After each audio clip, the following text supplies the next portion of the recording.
Attention! Go! So Harvard University A on the right, Sydney Rowing Club, Australia on the left. Crew that, again, you know, pretty quick.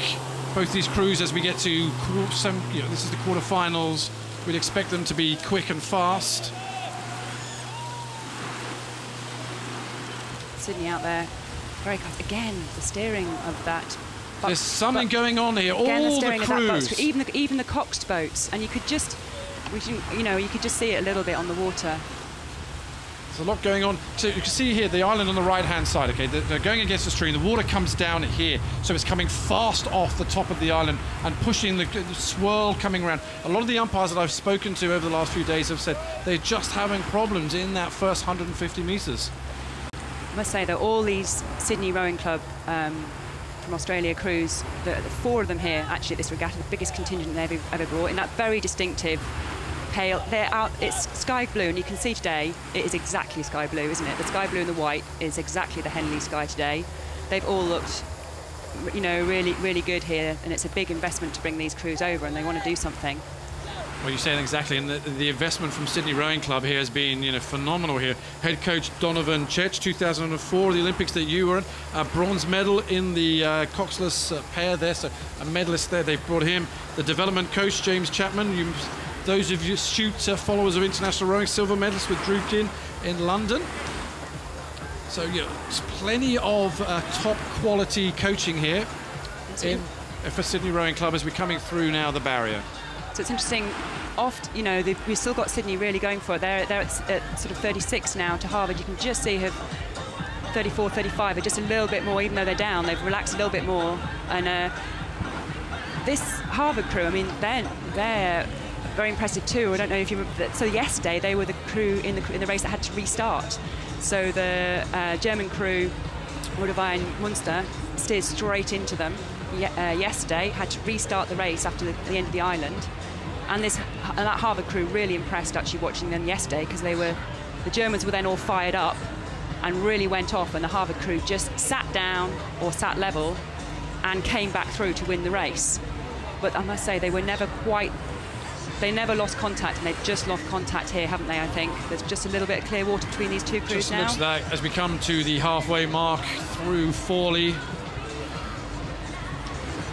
And it's interesting again, you know, just seeing these two crews, two coxless boats, but rigged differently, and that's often to do with the steering, because you know, it's very important with no expert cox like yourself in the boat. They've got to do that all themselves, and you've got often that is the real proper distribution of power to make sure the boats go straight. And the Sydney crew, maybe that's why they've rigged their boat in that slightly unusual way compared to the Harvard crew there.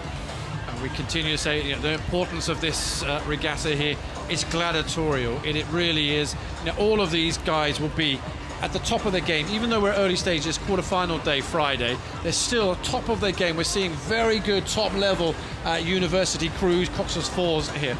But again, when it comes down to side-by-side racing, when you've done your long winter training, anybody can do good scores on the ergo, anybody can put miles out on the water, but head-to-head racing, match racing, it's all upstairs. It's all about psychological warfare.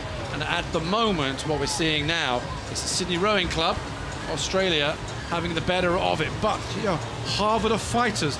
They traditionally go over, all the Harvards, for as long as I've been back in the day when I was racing Harvard, they go off, they stay at around between 35, 36, they go, you know, most of the course on that, and then they lift it at the end.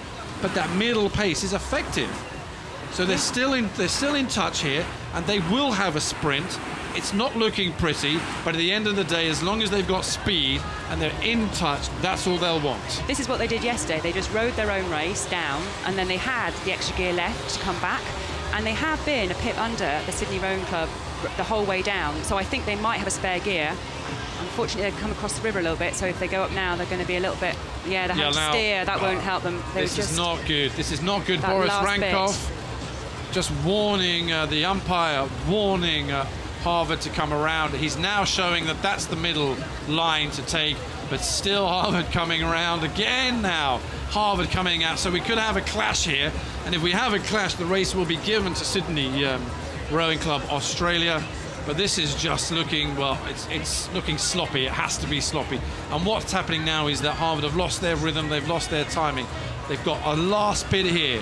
One final push to recollect, get it back together. They're at the general enclosure, give or take a few seconds, a minute to the line. And we would expect now that Harvard would just be pushing on. But it looks as though Sydney Rowing Club are the more composed here in the Visitors Challenge Cup. Of course, Harvard are the holders of this event, so you know they want to come back and they'd have expectations. But in the stroke seat of the Sydney boat, Josh Hicks there, he was in the winning Harvard crew last year, so he kind of knows what he's doing, and he's there and he's still managing to pace it perfectly. They've responded to every challenge. Now Harvard have jacked it up. They've they've got their extra gear now, but it's a long way. They've got to pull back. That little wobble didn't help them when they tried to take it back up last time. They've still got a long way to make up now. Pure, absolute brilliant conditions. Look at that. Just flat water, a little bit of cross tail here will help them. They're coming up to the progress board though, but Harvard have left it just a bit too late. By a length now into the last 10 strokes, 100 meters out from the line. Sydney Rowing Club Australia leading Harvard University, which is their winners of the event last year, but it's not going to be their turn this time round. Sydney Rowing Club Australia over by a length, and Harvard University will be bitterly disappointed, particularly with their steering.